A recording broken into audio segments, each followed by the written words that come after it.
कार्यक्रम में उपस्थित बिहार के राज्यपाल श्री राजेंद्र अर्लेकर जी, यहां के कर्मठ मुख्यमंत्री श्रीमान नीतीश कुमार जी, हमारे विदेश मंत्री श्री एस जयशंकर जी, विदेश राज्य मंत्री श्री पवित्र जी, विभिन्न देशों के एक्सेलेंसीज, एम्बेसडर्स, नालंदा यूनिवर्सिटी के वीसी प्रोफेसर, स्टूडेंट्स, उपस्थित साथियों, मुझे तीसरे कार्यकाल की शपथ ग्रहण करने के बाद पहले 10 दिनों में ही नालंदा आने का अवसर मिला है।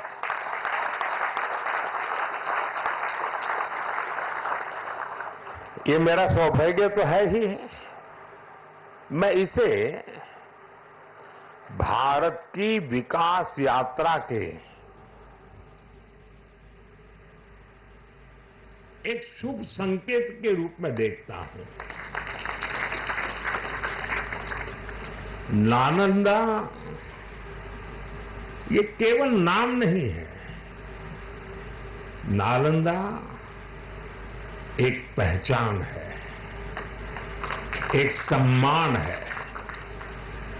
नालंदा एक मूल्य है, नालंदा एक मंत्र है, गौरव है, गाथा है।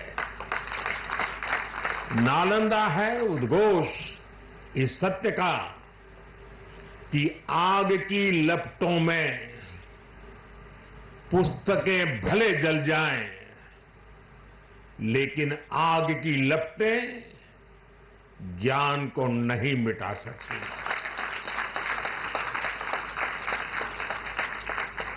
नालंदा के ध्वंस ने भारत को अंधकार से भर दिया था। अब इसकी पुनर्स्थापना भारत के स्वर्णिम युग की शुरुआत करने जा रहा है। साथियों, अपने प्राचीन अवशेषों के समीप नालंदा का नवजागरण, ये नया कैंपस विश्व को भारत के सामर्थ्य का परिचय देगा। नालंदा बताएगा जो राष्ट्र मजबूत मानवीय मूल्यों पर खड़े होते हैं, वो राष्ट्र इतिहास को पुनर्जीवित करके बेहतर भविष्य की नींव रखना जानते हैं। और साथियों, नालंदा केवल भारत के ही अतीत का पुनर्जागरण नहीं है, इसमें विश्व के, एशिया के कितने ही देशों की विरासत जुड़ी हुई है। एक यूनिवर्सिटी कैंपस के इनॉग्रेशन में इतने देशों का उपस्थित होना, यह अपने आप में अभूतपूर्व है। नालंदा यूनिवर्सिटी के पुनर्निर्माण में हमारे साथी देशों की भागीदारी भी रही है। मैं इस अवसर पर भारत के सभी मित्र देशों का, आप सभी का अभिनंदन करता हूं। मैं बिहार के लोगों को भी बधाई देता हूं। बिहार अपने गौरव को वापस लाने के लिए जिस तरह विकास की राह पर आगे बढ़ रहा है, नालंदा का ये कैंपस उसी की एक प्रेरणा। विकास की राह पर आगे बढ़ रहा है, नालंदा का ये कैंपस उसी की एक प्रेरणा है। साथियों, हम सभी जानते हैं कि नालंदा कभी भारत की परंपरा और पहचान का जीवंत केंद्र हुआ करता था। नालंदा का अर्थ है न अलम ददाति इति नालंदा, अर्थात जहां शिक्षा का, ज्ञान के दान का अविरल प्रवाह हो। शिक्षा को लेकर, एजुकेशन को लेकर यही भारत की सोच रही है। शिक्षा सीमाओं से परे है, नफा नुकसान के नजरिए से भी परे है। शिक्षा ही हमें गढ़ती है, विचार देती है और उसे आकार देती है। प्राचीन नालंदा में बच्चों का एडमिशन, उनकी पहचान, उनकी नेशनलिटी को देखकर नहीं होता था। हर देश, हर वर्ग के युवा यहां आते थे। नालंदा विश्वविद्यालय के इस नए कैंपस में हमें उसी प्राचीन व्यवस्था को फिर से आधुनिक रूप में मजबूती देनी है। और मुझे ये देखकर खुशी है कि दुनिया के कई देशों से यहां स्टूडेंट्स आने लगे हैं। यहां नालंदा में 20 से ज्यादा देशों के स्टूडेंट्स पढ़ाई कर रहे हैं। ये वसुधैव कुटुंबकम की भावना का कितना सुंदर प्रतीक है। साथियों, मुझे विश्वास है आने वाले समय में नालंदा यूनिवर्सिटी फिर एक बार हमारे कल्चरल एक्सचेंज का प्रमुख सेंटर बनेगी। यहां भारत और साउथ ईस्ट एशियन देशों के आर्ट वर्क के डॉक्यूमेंटेशन का काफी काम हो रहा है। यहां कॉमन आर्काइवल रिसोर्सेज सेंटर की स्थापना भी की गई है। Nalanda university ASEAN India university network बनाने की दिशा में भी काम कर रही है। इतने कम समय में ही कई लीडिंग ग्लोबल इंस्टीट्यूशंस यहां एक साथ आए हैं। एक ऐसे समय में जब 21वीं सदी को एशिया की सदी कहा जा रहा है, हमारे ये साझा प्रयास हमारी साझी प्रगति को नई ऊर्जा देंगे। साथियों, भारत में शिक्षा मानवता के लिए हमारे योगदान का एक माध्यम मानी जाती है। हम सीखते हैं ताकि अपने ज्ञान से मानवता का भला कर सके।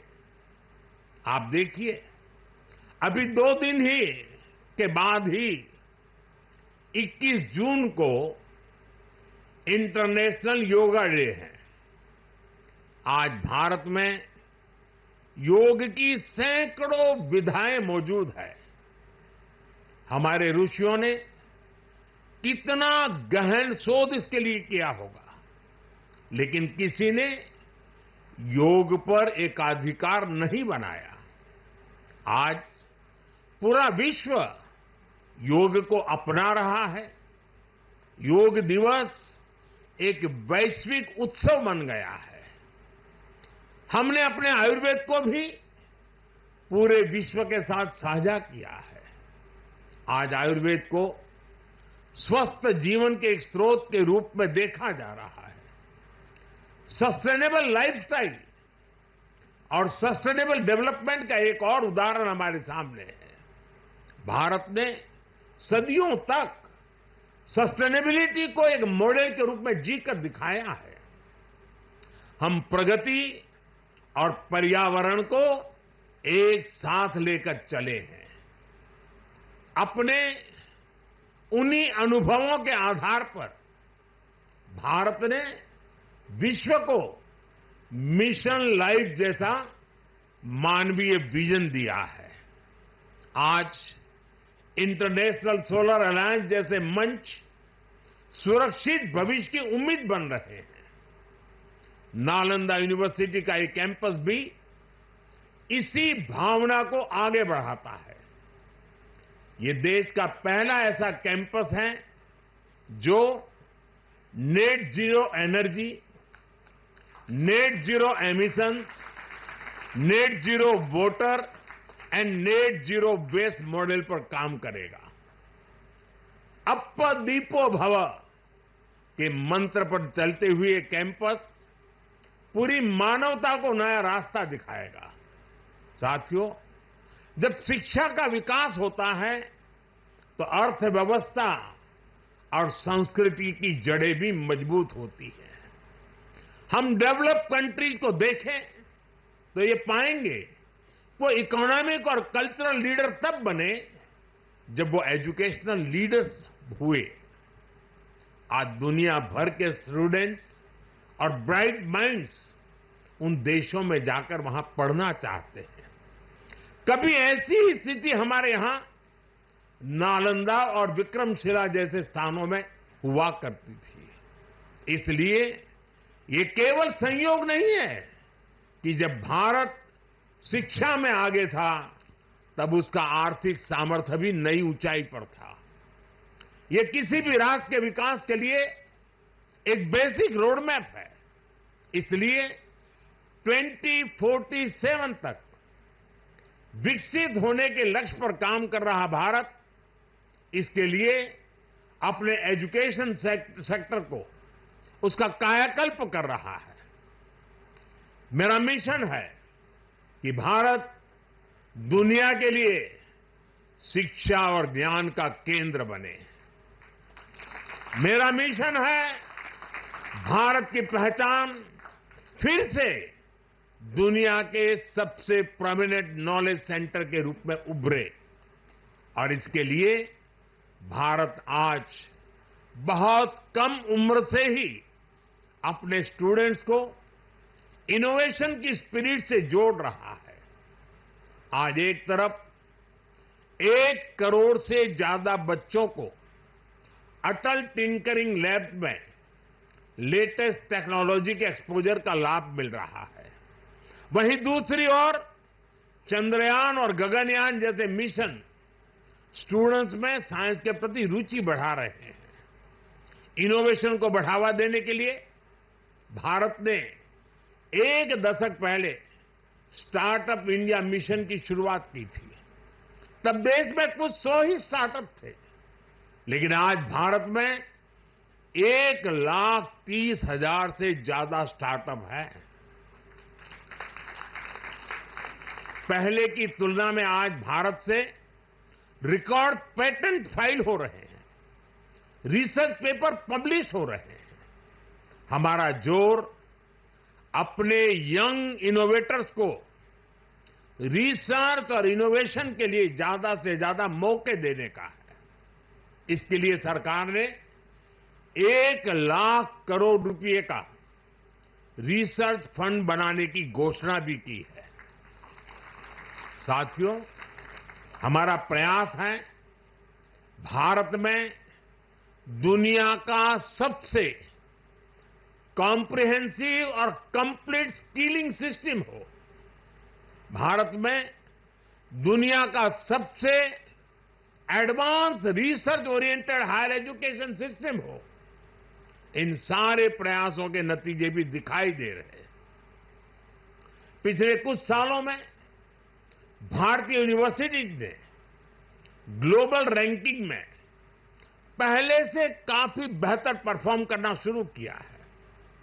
10 साल पहले क्यूएस रैंकिंग में भारत के सिर्फ 9 शिक्षा संस्थान थे।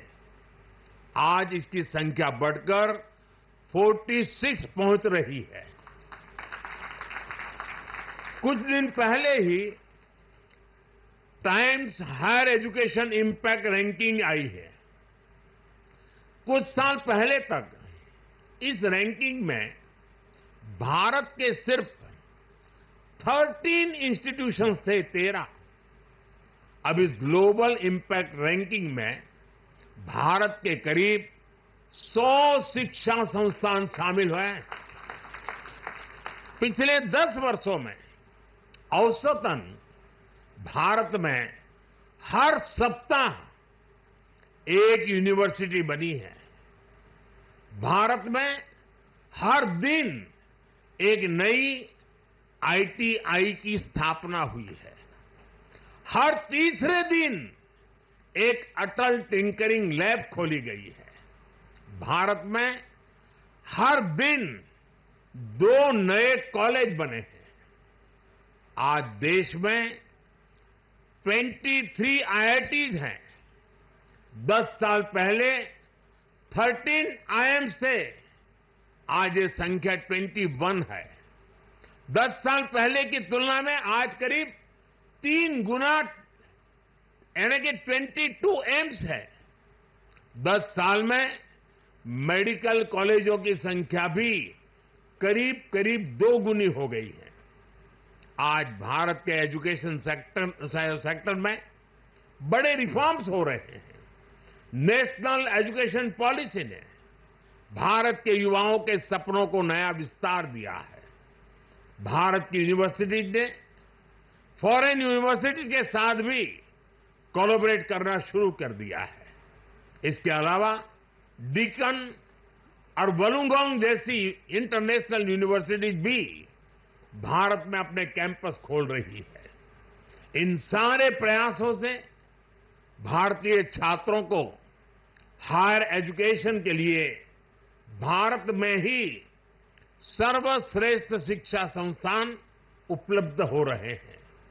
इससे हमारे मध्यम वर्ग की भी बचत भी हो रही है। साथियों, आज विदेशों में हमारे प्रीमियर इंस्टीट्यूट्स के कैंपस खुल रहे हैं। इसी साल अबू धाबी में आईआईटी दिल्ली का कैंपस खुला है। तंजानिया में भी आईआईटी मद्रास का कैंपस शुरू हो चुका है। और ग्लोबल होते भारतीय शिक्षा संस्थानों की तो ये शुरुआत है। अभी तो नालंदा यूनिवर्सिटी जैसे संस्थानों को भी दुनिया के कोने कोने में जाना है। साथियों, आज पूरी दुनिया की दृष्टि भारत पर है, भारत के युवाओं पर है। दुनिया बुद्ध के इस देश के साथ, मदर ऑफ डेमोक्रेसी के साथ कंधे से कंधा मिलाकर चलना चाहती है। आप देखिए, जब भारत कहता है one earth, one family and one future, तो विश्व उसके साथ खड़ा होता है। जब भारत कहता है वन सन, वन वर्ल्ड, वन ग्रिड, तो विश्व उसके भविष्य की दिशा मानता है। जब भारत कहता है वन अर्थ, वन हेल्थ, तो विश्व उसे सम्मान देता है, स्वीकार करता है। नालंदा की ये धरती विश्व बंधुत्व की इस भावना को नया आयाम दे सकती है। इसलिए नालंदा के विद्यार्थियों का दायित्व और ज्यादा बड़ा है। आप भारत और पूरे विश्व का भविष्य है।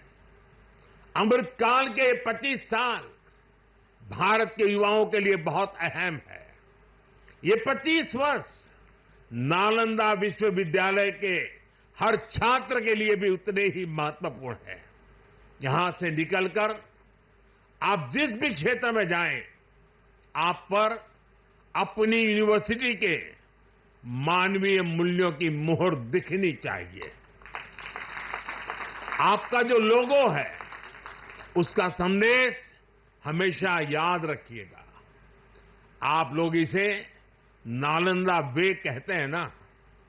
व्यक्ति का व्यक्ति के साथ सामंजस्य, व्यक्ति का प्रकृति के साथ सामंजस्य आपके लोगों का आधार है। आप अपने शिक्षकों से सीखिए, लेकिन इसके साथ ही एक दूसरे से सीखने की भी कोशिश करिए। Be curious, be courageous and above all be kind. अपनी नॉलेज को समाज में एक सकारात्मक बदलाव के लिए प्रयोग करिए।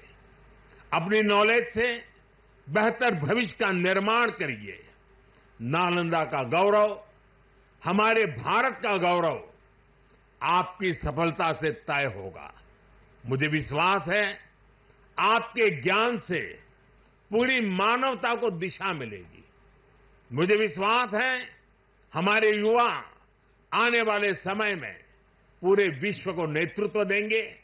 मुझे विश्वास है नालंदा ग्लोबल कॉज का एक महत्वपूर्ण सेंटर बनेगा। इसी कामना के साथ आप सभी का मैं हृदय से बहुत बहुत धन्यवाद करता हूं और नीतीश जी ने सरकार की तरफ से पूरी मदद का जो आह्वान किया है उसका मैं स्वागत करता हूं। भारत सरकार भी इस विचार यात्रा को जितनी ऊर्जा दे सकता है उसमें कभी भी पीछे नहीं रहेगा। इसी एक भावना के साथ आप सबको बहुत बहुत शुभकामनाएं। धन्यवाद। खबरर भिड़ भितर अलड़ा होउछि कि आपणकर खबर शुणुनी प्रशासन शुणुनाहांती नेता मंत्री जंत्री की तंत्री। ब्रेकिंग न्यूज भिडरू बाहरी आमे आसुछु आपणक स्वर होई। आमे देखाइबु आपणक खबर। खबर आपणक फोन पर्दारे गोटिए क्लिक रे गाँरु सहर सबु खबर।